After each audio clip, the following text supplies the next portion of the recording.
Six Nations 2024, folks, is upon us, and the opening game looks to be a bit of a humdinger. France hosting Ireland, the two top-ranked sides in terms of world rankings among the six competing Six Nations countries. The current holders against the previous holders. We're going to go through some squads, some stats, predictions, and you guys can let us know your thoughts on how this one may going to go. Obviously, both sides will be looking to kind of put a bit of the Rugby World Cup stuff behind them. That's all done and dusted. The start of a new Rugby World Cup cycle begins, and the road is this Six Nations. So both sides will have a bit of a point to prove, and both sides are in this kind of similar situation where they are missing a talisman player. For Ireland, the retirement of Johnny Sexton sees among the biggest shoes to fill as there's ever been. And then France with Antoine Dupont off to play sevens this year. Likewise means like you're literally replacing probably the best player in the world. So, yeah, a little bit of rejig squads. But, yeah, ultimately still pretty familiar compared to what we've seen in kind of recent years. For France, they have made a kind of handful of adjustments to the squad which last ran out in that Rugby World Cup quarterfinal against the Springboks. It's the same front rowers in that game, so Baille, Mouvaka and Atonio. Remember, Atonio was supposed to retire after the World Cup, but he was convinced to kind of continue on. If you've seen that Six Nations Netflix series, they made him out to be a big behemoth of a monster kind of man, and he is a big unit. He is a heck of a scrummager. It's interesting to see Mauvaka maintains the starting slot with Marchand now being back. But Marchand is there on the bench. So they've kind of swapped roles from what we used to see. Galtier basically mentioned that Marchand is in good shape, but also highlighted the cracking performances that Mauvaka put into the World Cup, which I think is pretty fair. The second row is an interesting one because you've essentially got a completely new second row. It was often Flamand and Woki in the World Cup, and a bit of Penaud there as well. It's totally new with Willemse back into the squad. He didn't initially make the Six Nations cut, but he is in there with kind of injuries to some of the new guys in the squad. And then Gabrillagues, who hasn't played for France in, 4 or 5 years? He's in the second row as well. So it's a big physical second row. And the French, according to Galtier, are expecting to make 200-odd tackles against a Irish side which likes a bit of possession. So having a big physical second row maybe makes a fair bit of sense in that regard. Cros, Ollivon and Alldritt are the back row. So Cros gets a start. He's often been a bench guy in recent times, but with the injury to Julien means kind of an opportunity for Francois Cros, and he is an absolute tackling machine.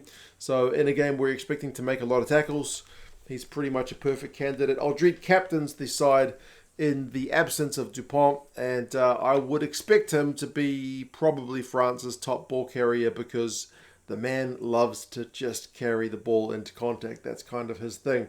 Lucu is the guy who fills the shoes of Dupont. He's been a pretty capable replacement, and Galtier basically mentioned that, he expects him to take charge, and that he's been pretty happy with his performances when he has gotten the chance, but it's certainly a different role. I mean, in that Rugby World Cup quarterfinal, the guy didn't even get off the bench just because they wanted, that kind of bit of Dupont potential magic on the field. So, yeah, Lucu, as I said, big shoes to fill, but he's playing alongside a club teammate, alongside Matthieu Jalibert. So I would imagine they're going to have that kind of extra bit of club connection and that little bit of, not quite telepathy, but yeah, they should know each other pretty well. That bit of chemistry that goes with playing together at the same club. And Jalibert's a heck of a player, very exciting, very good attacking 10. So I would expect France to run a pretty exciting game, which is what we're used to seeing from them. Danty and Fickou was the same midfield. You'll expect to see Fickou running that back line, popping up in all those places where you need a guy to be Johnny on the spot. And Danty, big physical carries, but also his ability at the breakdown continues to impress. The wing provides maybe one little bit of a left field pick, with Moefana being picked on the left wing ahead of Bielle-Biarrey, who is on the bench. But Moefana, very versatile, covers wings and the midfield as well. So his versatility in this case sees him start. And then Penaud is maybe one of the first names off the team sheet on that right wing, just in the form of his life, in the form of any winger you've basically ever seen. He, despite the fact that they played 2 fewer games, by not getting past the quarterfinals, Penaud's stats were still insane. He was up there with the guys who played more games than him in terms of clean breaks and scored a bunch of tries, and he's doing it with his club as well. He has just been in unbelievable form. 13 clean breaks at the World Cup is insane. And then Ramos is there at fullback. I would say, he'll be expected to do a fair bit of goal kicking and, hopefully catch a few high balls, because that's something that France maybe struggled with a couple of times last year, notably in the quarterfinal of the World Cup, but also against Australia. So, it'll be interesting to see if Ireland go down that route. Marchand, as I mentioned, is on the bench alongside Wardi and Alldritt. Romain Taufifenua is another big lock to have there. And then Dorian is a kind of a versatile loose forward who can also chuck into the back line if needs be, because they do have a 6-2 split. So, having a versatile player like him helps out. Wilkie is a replacement, again, lock loose forward. And then Legac and Bielle-Biarrey are your two back replacements. Legac will get his first cap for France. He sat on the bench once before in another one of those games where Dupont displays the 80. So I'm sure he will come off the bench in this one. And then, Bielle-Biarrey also versatile, covers both wings and covers fullback. Really unlucky maybe not to be starting, given he's... took to international rugby like a duck to water, but we'll kind of have to wait and see. Still no return for Intermac as well, unfortunately. He's got an interesting tattoo on him, which I noticed during the Netflix documentary. I talked about it in that video, if you want to check out the review of that series, because he's got a Chinese tattoo, which doesn't make a heck of a lot of sense. But anyway, Ireland have made a couple of changes to the side again, which hasn't featured since last year. So whether you call them changes or not is kind of up to you. But it's the same front row that faced the All Blacks in that quarterfinal. Porter, Sheehan and Furlong. The physical battle against that big French pack is always just going to be worth the price of admission, because they are two of the best forward packs in world rugby. McCarthy gets a start, which is really pleasing for him.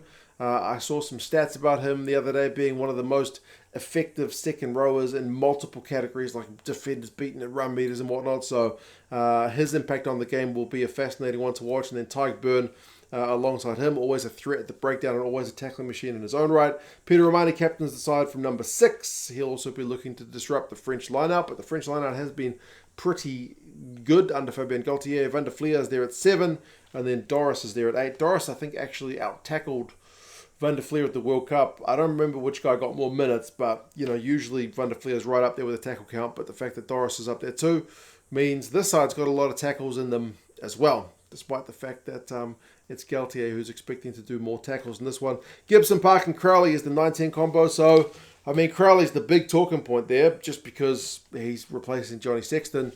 I think it's his 5th start for Ireland. He's had a few games off the bench, but a genuine start in a genuine kind of cauldron in Marseille. A hostile French crowd will be looking to put that bit of extra pressure on him, so it's a real test for him. We've seen him do it with Munster.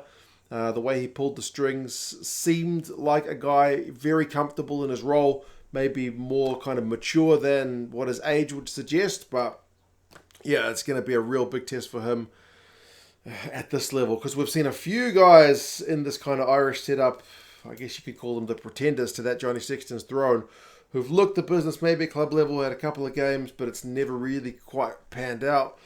Ross Byrne and Joey Carberry and Billy Burns and Harry Byrne, I think is Byrne. Is that a crack or two? Jack Carty. It's been a lot of guys who've kind of come and gone, but Jack Crowley, at this moment in time anyway, seems like the guy. But then there's a guy on the bench as well who might have something to say about that. Bundy Aki and Robbie Hetshaw is the midfield.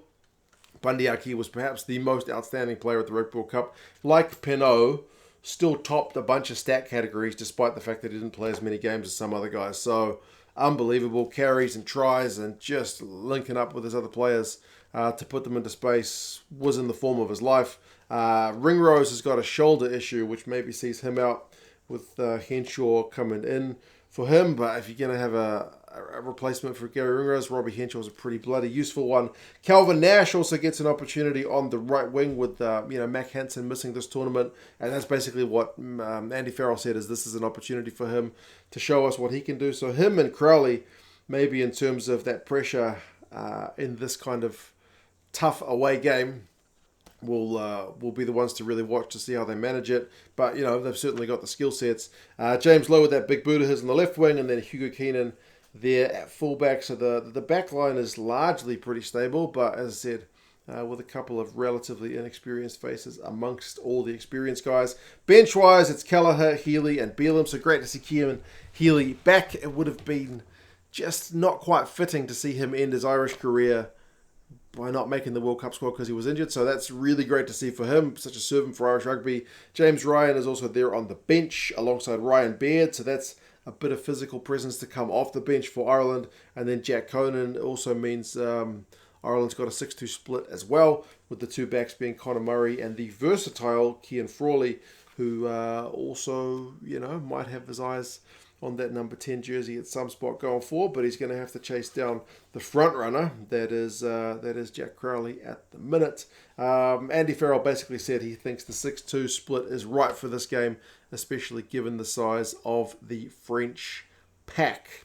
Some stats for you, and Fabien Galtier mentioned it as well. Ireland are a side that likes to play with possession. 54%, I think, was their average across the 2023 year, whereas France are a side that regularly plays with less than half the ball. So 48% was their average. So, yeah, France quite happy to play without the ball. They kick it a bit more than the Irish side. They do get more run meters per carry than the Irish. So when the French kind of get those heads-up X-factor opportunities, they can cut teams to bits. Like Ireland's at 3.9 meters per carry, but Ireland just have so many more carries. Like they carried, I think, an average of 133 times per game last year, whereas the French are at 105. So a lot more ball, recycle quick ball, putting defenses under pressure, getting them out of shape, getting them tired, finding that space. So, yeah, you would expect those numbers to be kind of similar. France are going to have to be defensively strong and make a lot of tackles to hold out that relentless Irish attack. But if the Irish aren't careful, France are absolutely the side that'll catch you with your pants down if you're not careful.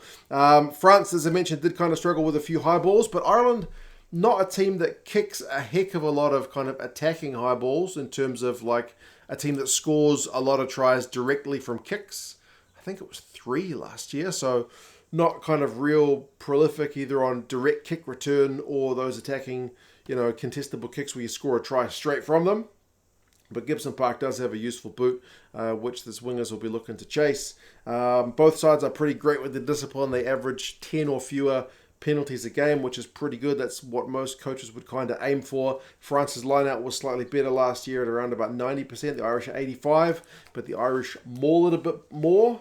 I think it was like 7 odd to 4 odd mauls a game, but that maybe links down to possession as well. It'll be interesting if the Irish side looks to maul against the big French pack, or if they look to try and kind of run them off their feet. The recent history between the sides is very close.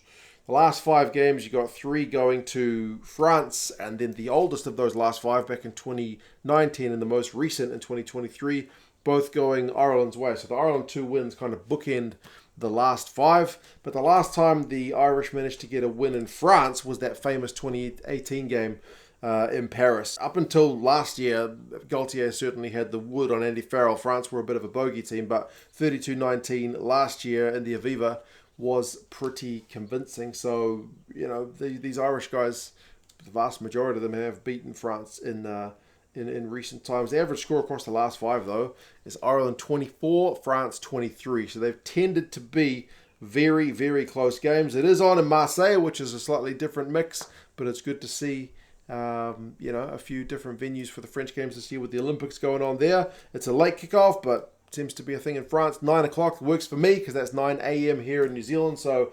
slightly later than most of the other countries go for, but pretty standard in France. I think that's 8 o'clock GMT. Carl Dixon from England is the ref for this one. I find him a little bit of a, I don't want to say a cowboy, a little bit less predictable than some of the other refs, but hopefully we're not talking too much about him at the end of the game. Predictions-wise, the bookies have France with that home advantage by 4 points, and the Rugby Forecast algorithm has France by 5, so predicted to be a pretty tight one. Also, we've got a Super Brew pool. If you want to play your predictions for the Six Nations, also check that out down in the description as well. It's a free game. Just want to see who kind of knows their Six Nations rugby picking the best. And if you want to see The old review of the Six Nations Netflix series. Did a video about that yesterday, including a little chat at the end about Roman and Tamac's interesting Chinese tattoo. You guys take care, and I'll talk to you guys again soon. See you later.